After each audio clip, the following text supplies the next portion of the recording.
Eu tenho vivido alguns desafios na minha vida depois de 32 anos que caminho com o Senhor.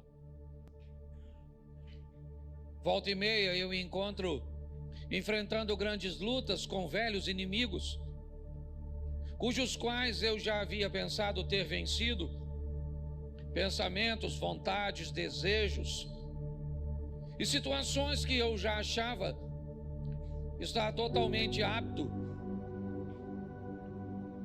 a enfrentá-las, e elas têm retornado com forças descomunais,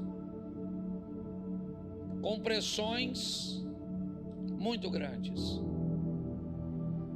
não apenas sobre mim, sobre minha casa, sobre meu casamento, sobre meus filhos, sobre a igreja que eu pastoreio, sobre amigos.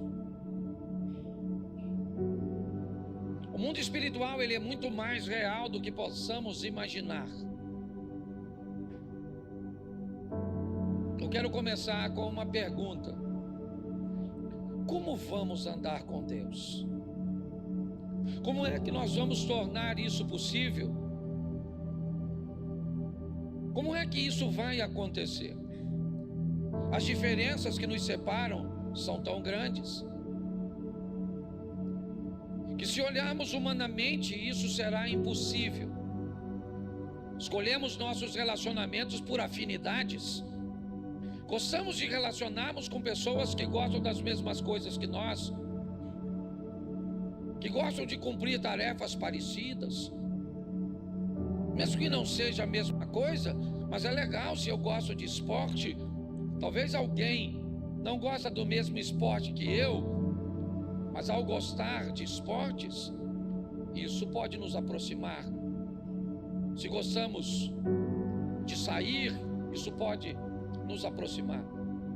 Se temos algumas afinidades, certamente isso pode nos tornar próximos e facilitar muito nossa convivência.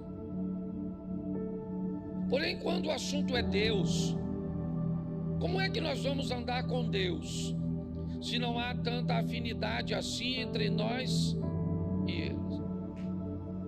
Esse relacionamento tende a ser, às vezes, duro, se tentarmos nos aprofundar nele.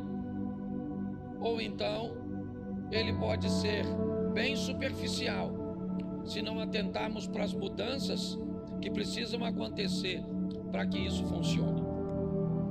Vou te apresentar alguns textos que eu acho que vale a pena nós refletirmos.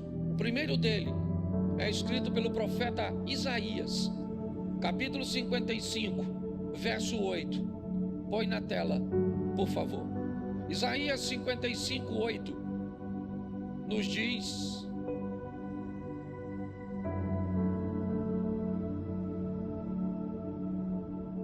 eu passei para aí.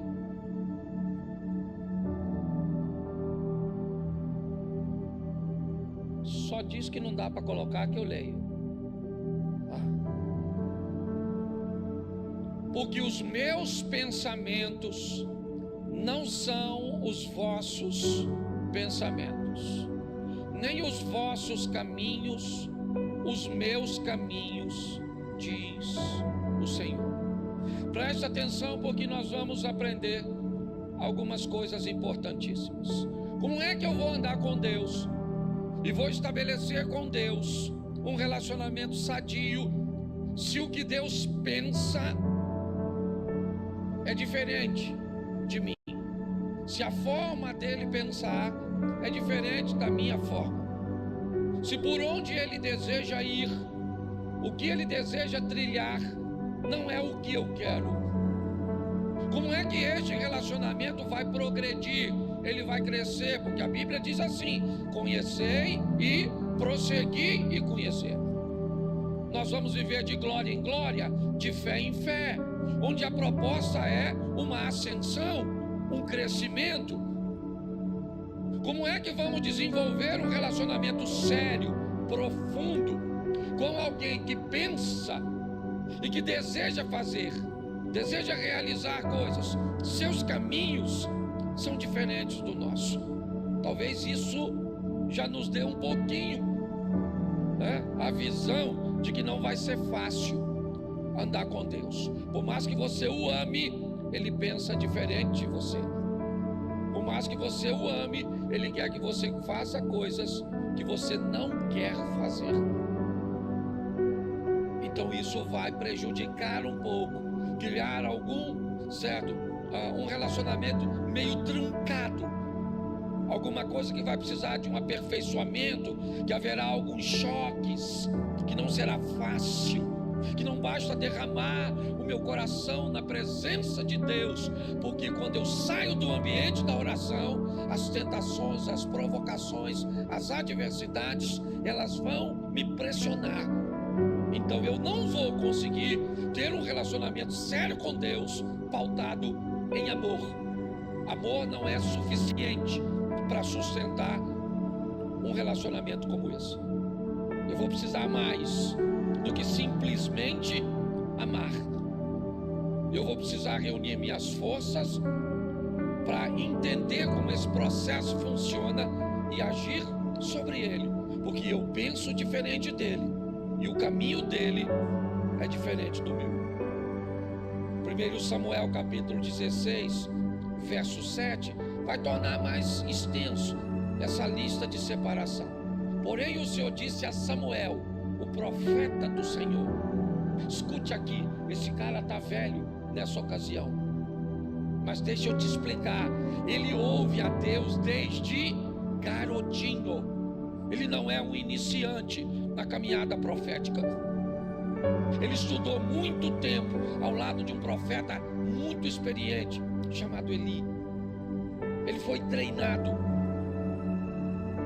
mas o texto está dizendo, está lá, porém o Senhor disse a Samuel: não atentes para a sua aparência, nem para a sua altura, porque eu o rejeitei, porque o Senhor não vê como vê o homem vê o exterior, porém o Senhor o coração. Olha só, se o pensamento dele é diferente do meu, o caminho dele é diferente do meu, agora a ótica dele, a maneira que ele enxerga as coisas é diferente de mim. Eu sou capaz de olhar a aparência, de acreditar que uma pessoa, pelo relógio que carrega no pulso, pelo colar que carrega no pescoço, pelo carro que colocou no estacionamento, pela marca da roupa ou da bolsa que carrega, os homens são capazes de avaliar as pessoas por isso. Deus diz: eu não vejo como vocês veem. Então, como é que nós vamos caminhar para um relacionamento que vai além do culto, que vai além dessas 2 horas, né, por dia, né, ou 4 horas por semana, né, com Deus? Como é que eu vou fazer isso? Como é que eu vou caminhar para algo mais profundo? Tirar essa água do tornozelo e subir um pouco mais, certo? Trazendo profundidade neste relacionamento. Pode ter certeza que isso não será fácil. Está esperando um ambiente fácil para começar a orar? Não vai rolar. Está esperando um ambiente favorável para ler a Bíblia? Não vai aparecer. Você está esperando um momento propício que você queira jejuar? Não vai aparecer. Se você está esperando um ambiente propício e agradável para você fazer as coisas que vão te aproximar de Deus, prepare-se para se manter distante. Porque as coisas que precisamos fazer para estar mais próximos dele, nós não estamos desejosos de fazer. Mas pastor, então tá certo. Como é que nós vamos andar juntos então? O Senhor já nos disse em 2 versículos que não há afinidade entre nós, mas ainda assim eu quero andar com ele, ele quer andar comigo e eu estou interessado nisso. Então eu vou te dar mais 2 versículos. O primeiro, Ezequiel 33, 11. Põe aí. Diz-lhes: tão certo como eu vivo, diz o Senhor Deus, não tenho prazer na morte do perverso, mas em que o perverso se converta do seu caminho e viva. Convertei-vos dos vossos maus caminhos, pois porque a vez de morrer, ó casa de Israel. Preste atenção. Conversão.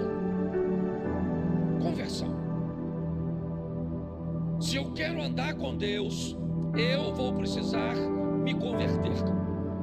Eu vou precisar sofrer uma mudança. Convertei-vos dos seus maus caminhos. Não podia ser uma vez só? Para que duas? Para que inúmeras informações sobre isso? Não bastaria uma? Não. O processo às vezes é muito lento. Algumas pessoas podem estar mais atoladas, mais aprofundadas num ambiente hostil, perverso, desafiador do que outras, traumatizadas, presas a consequências de seu passado. Eu não sei, mas você já deve ter ouvido a história de uma mulher que procura um médico dizendo que tem uma dor no corpo todo. Ela diz: toda parte do meu corpo dói, doutor. Ele disse: eu nunca vi uma doença como essa. Ele diz: todo lugar dói. Ela falou: dói tudo. Aí ele falou: então me mostra. Aí ela foi: dói aqui, dói aqui, dói aqui, dói aqui, dói aqui, dói aqui. E aí ele disse: eu já sei qual é o seu problema. Dedo quebrado. Seu dedo está quebrado. E aí onde você encosta com o dedo, vai doer, querido. Muitas vezes nós nos deparamos com dificuldades, que temos assim, algumas resistências para identificarmos. A palavra conversão é uma palavra desafiadora, porque ela nos expõe a uma mudança que muitas vezes não estamos prontos para fazer. Mas e aí? A outra parte é que vai se converter? Só tem duas partes para que esse relacionamento se consolide. Uma sou eu, a outra é Deus. A palavra para que ele se consolide é conversão. Então, se eu não me converto, quem tem que se converter é Deus para se relacionar comigo. Então não vai ser fácil, não. Não pense que a maioria das pessoas que vivem uma vida sem vergonha, uma vida dupla, querem viver porque não querem, não. Elas querem viver uma vida de santidade, uma vida digna, uma vida decente. Sai de um culto desejoso que durante essa semana seja uma semana de vitória, que ela não entre num site de pornografia, que ela não entre num ambiente de fofoca. Mas como ela vai fazer isso? Sozinha ela não vai. As forças de oposição são muito maiores do que a dela. Para que ela consiga êxito nesse ambiente, ela vai precisar de uma companhia, ela vai precisar de um fortalecimento. E se ela não conseguir alcançar isso, se a força do mal convencê-la de que isso não é possível, não é viável, que ela não merece, você pode ter certeza que o que vai acontecer é ela ser envergonhada. Talvez não no ambiente humano, mas no ambiente espiritual. A conversão é algo que precisa fazer parte da nossa vida para que consigamos este relacionamento próximo, crescente e firme. E para isso, Ezequiel 36, 26, ele nos diz algo: dar-vos-ei coração, porei dentro de vós o espírito, tirarei de vós o coração e vos darei um coração. Preste atenção. Olha só. Aí eu estou pronto a querer me converter? Então tá bom. Então eu vou receber uma coisa, e não mais fora, mas agora dentro. Preste atenção, esse é um texto do Velho Testamento. Certo? Essa história de um espírito que vem para dentro é uma coisa bem do Novo Testamento. Então preste atenção. Nós precisamos, para ter êxito, permitir que Deus entre Eu não posso mais caminhar com Deus, simplesmente. Eu tenho que caminhar em Deus. Se eu quero vencer, não dá mais para um Deus que ande comigo. Eu preciso de um Deus que ande em mim. Um Deus que habite em mim. Certo? Que mora. Ah, pastor, mas o Novo Testamento já diz que Deus não habita em templo feito por mãos humanas. Ele pode até não habitar, mas frequenta. Então não vem com essa história não. Certo? Ah, não vou mais à igreja porque Deus não habita em templo. Não habita, mas Ele frequenta esse ambiente coletivo. É importante.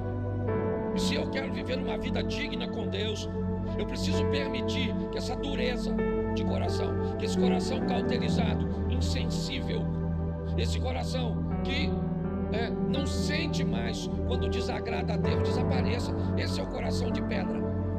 O Espírito de Deus, Ele vai trazer sobre nós um coração de carne, sensível, sabe? Uma percepção clara de quando algo, sabe? Algo que você faz, não interessa o quão pequeno ele seja, se ele for ofender o Espírito Santo, ele te causa sensibilidade, não interessa o que é. Eu vou te dar um exemplo. Eu esse dia estava saindo do hotel, e quando eu entrei no carro, eu descobri que eu não tinha pago uma água que eu tinha consumido. Eu já estava lá fora, era apenas uma água. Eu podia ter ido embora. Ele não me cobrou. Aliás, ele não perguntou nada. Ele só é check-out, pastor. Falei, me dá o cartão e pronto. Mas quando eu estava lá fora, uma água, R$7. Não faria diferença para o hotel? Faria? Não. Faria diferença para mim? Não. Mas faria diferença no mundo? Pronto, eu fui lá e paguei a água, pronto. Porque você começa a ter um coração sensível. Qualquer coisa que saia do padrão de Deus, não interessa se homem vai ver, se sua esposa vai ver, seu marido, seu pai, seu pastor, seu chefe, não tem mais a ver com a visão humana, é a visão de Deus sobre você. Onde você estiver, Ele vai estar lá. É assim que funciona. E o nome dele pode ser glorificado ou envergonhado por minha ou por sua causa. É assim que funciona.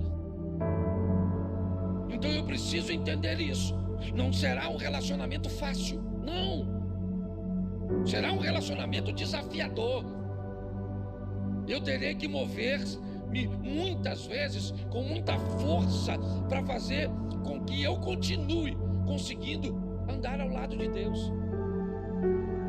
E eu até hoje confesso a você, fora alguns exemplos na Bíblia que a gente pode até aplicar, eu nunca vi Deus querendo parar de andar com as pessoas, mas eu já vi pessoas querendo parar de andar com Deus porque descobriram que não conseguem.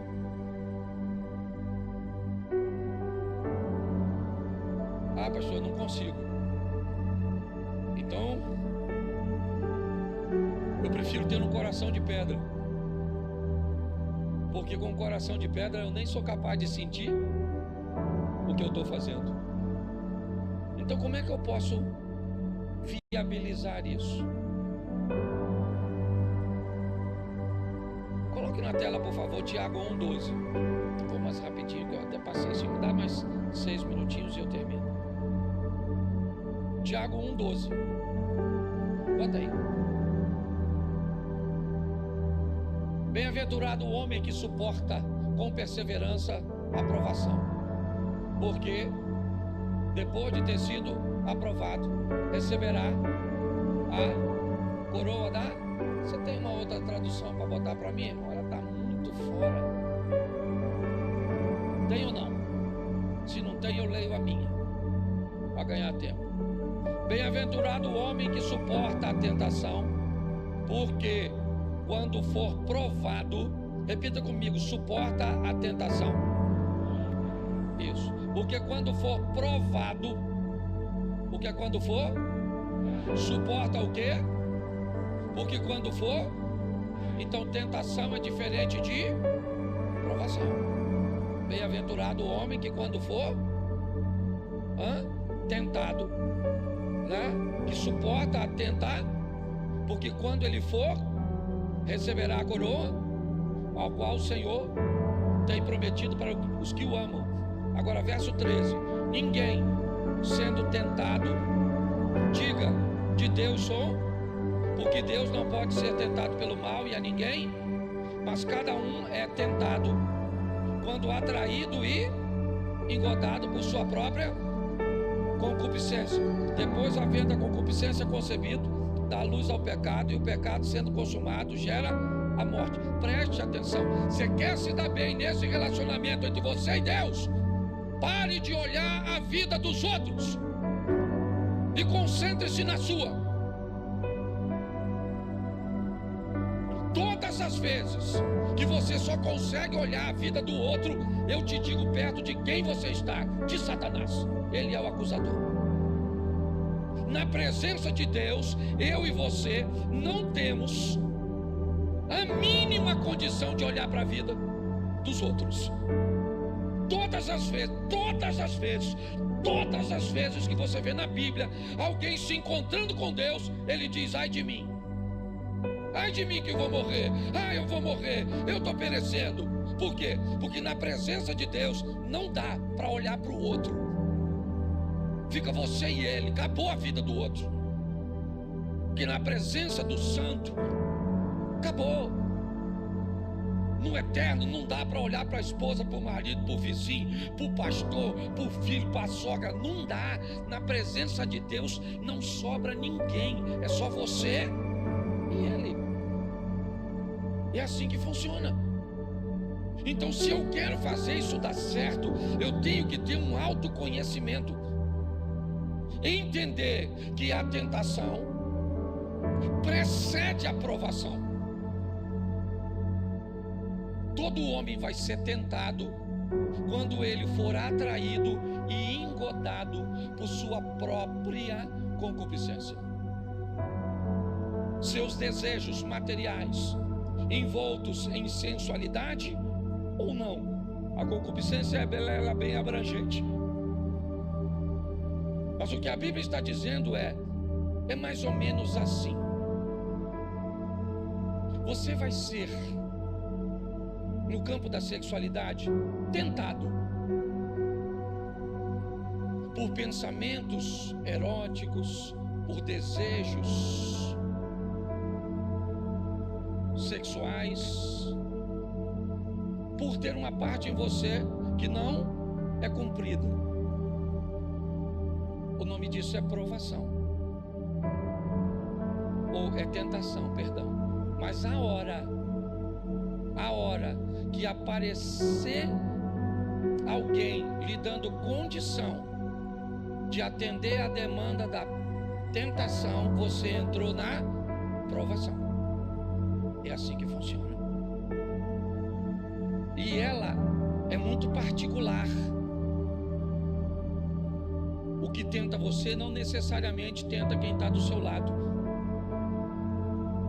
Nós precisamos ter um entendimento, porque segundo a Bíblia, o que vai acontecer? O Satanás vai nos atrair com engodo. O que é um engodo? Engodo é uma quantidade de alimento que eu gosto, que eu almejo, mas que não pode ser suficiente para atender a minha demanda.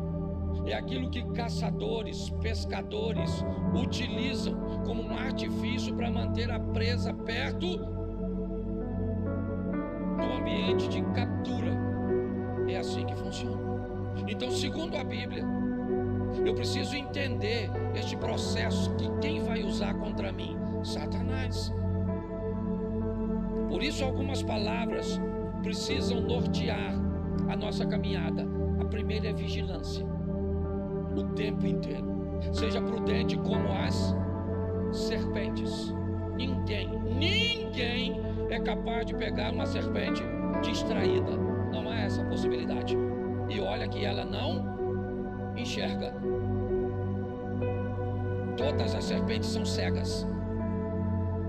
Todas são cegas. Não existe cobra que enxerga. Não é assim que funciona. Mas a Bíblia está dizendo que um animal cego não pode ser pego desprevenido. Sua sensibilidade, a captura que ela retira, certo, do ar com sua língua, colocando, ok, na sua boca, com aparelhos altamente sofisticados, para identificar o que está do lado de fora.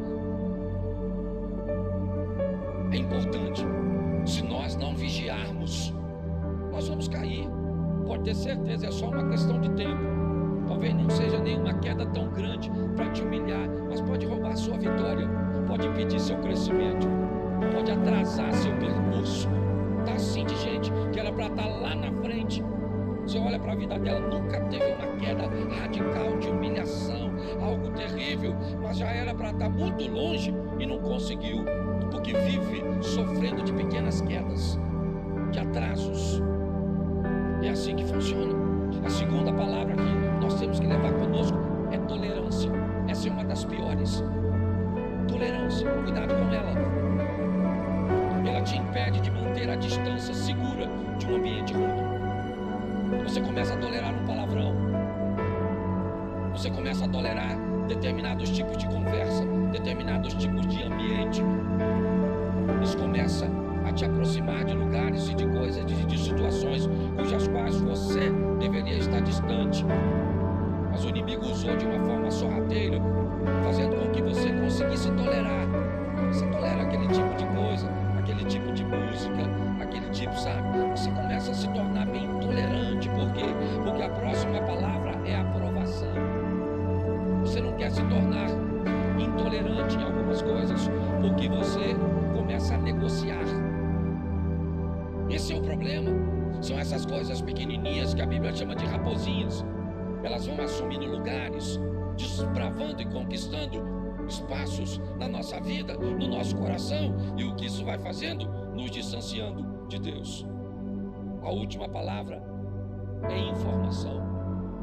Aquilo que vai dar a você o conhecimento para combater os ataques. E aí Efésios 6:12 coloca: porque a nossa luta não é contra o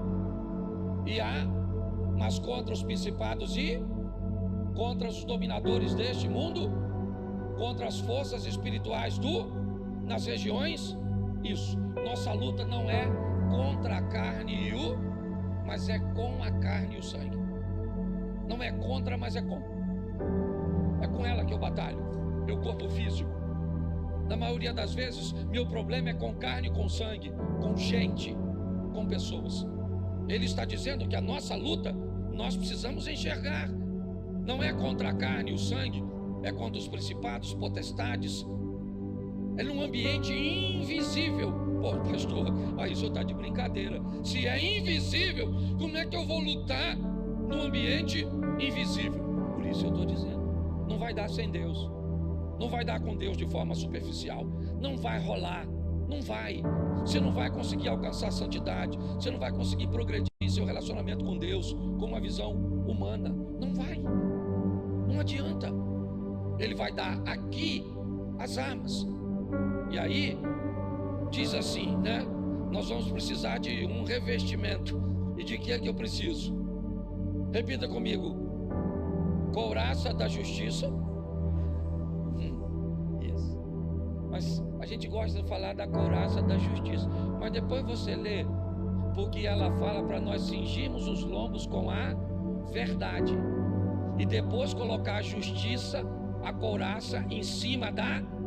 Então não dá para ter justiça se embaixo da coroa da justiça tem mentira. Não há. Você bota a couraça da justiça em cima de um lombo cingido por mentira. Então ele disse: cinja seu lombo com a verdade, e em cima da verdade coloque a couraça da justiça. Está lá. Os pés devem ser preparados com o evangelho da paz. Isso, paz. que eu falo traz paz? Sim ou não? Muitas vezes eu estou perto de pessoas que contam histórias soltas, e a minha mente já capta, porque a Bíblia diz que a palavra de Deus é apta para discernir as intenções do coração das pessoas. Se você conhece a palavra, ela começa a desvendar.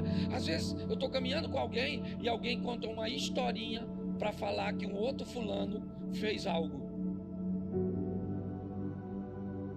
Sabe aquele falar sem falar? Sabe como é que é? Aquele veneno numa dosezinha aqui. Às vezes nem parece. O que eu vejo é que muitas vezes eu não estou julgando ninguém não. O meu desafio é esse. É entender que se eu quero lutar no mundo espiritual, o evangelho que eu carrego é um evangelho de paz, de verdade, e não de contenda, de intriga. Não interessa. Se eu não posso resolver, então cala a boca. O que pior, a gente ainda dissemina os outros a falarem mal, a pensarem mal, a uma série de coisas. É assim que funciona. O escudo da fé sobre os dardos. Olha só. Olha que coisa interessante. O que é um dardo? O dardo é o quê? É um objeto que ele é lançado. O escudo é para nos proteger dos dardos inflamados do maligno, que ele vai jogar de longe. Ele não precisa possuir você e nem a mim. Não há necessidade disso. Basta lançar alguma coisa sobre nós que faça com que façamos a vontade dele. Precisamos desse escudo. Na nossa cabeça está o capacete da isso. Uma coisa deve estar na nossa cabeça para sempre. O que é? A salvação. Salvação de quem? De todo mundo. Se o que eu vou fazer não é para salvar pessoas, tem alguma coisa de errado. Se eu trabalho para Cristo, tudo que eu faço é com o propósito de salvar pessoas e não de enfiá-las no inferno. É assim que funciona. A espada do Espírito, a palavra de Deus, termina no 18 dizendo: orando todo o tempo, com toda a oração e súplica no Espírito, e vigiando nisso com toda a súplica e perseverança dos santos. Não é mágica, irmãos. Não é mágica. É difícil pra caramba. Não é fácil. Se você esperar querer para viver, eu vou te dar uma notícia: não vai. Não é para quem quer. Se relacionar com Deus não é para quem quer, porque se fosse para quem quer, todos queriam. Quem não quer se relacionar com Deus? Eu só preciso encontrar um ambiente equilibrado, de autoconhecimento, onde eu consigo olhar para mim e ir eliminando as coisas, é entender que o que o meu inimigo pode usar contra mim, porque é isso que ele vai usar contra você. Exatamente. Ele vai estudar você e vai descobrir como é que ele te faz ficar longe de Deus. Isso é a história do filhinho pródigo. E eu termino aqui. Lembra da história do filho pródigo? Você lembra dela? Isso, está lá, Lucas 15. Onde o filho pródigo está? Na casa do... Enquanto ele está lá, qual o problema que ele tem? Nenhum. O pai tem um inimigo, sim ou não? O inimigo do pai quem é? Satanás. Mas como é que Satanás mexe no filho pródigo, se o filho pródigo está na presença do pai? Então o que ele faz? Eu vou tirar o filho da presença. Porque se eu tiro o filho da presença, eu tiro o filho do ambiente de proteger, e agora ele é um alvo fácil. Então, eu vou falar para vocês, não é fácil para você, nem para o pastor. Talvez seja para os outros. Para mim não é. A briga é feia. Eu não estou a fim de orar. Eu não estou a fim de ler a Bíblia. Eu vou ler, dá sono, dá preguiça. Ou a letrinha embaralha. Você está a fim de jejuar, dá uma fome desgraçada. Mas eu vou falar uma coisa para você. Nós vamos vencer. Certo? Pelo menos eu estou afim desse negócio aí. Eu vou vencer, tem hora que eu dou uma voltinha assim, ó.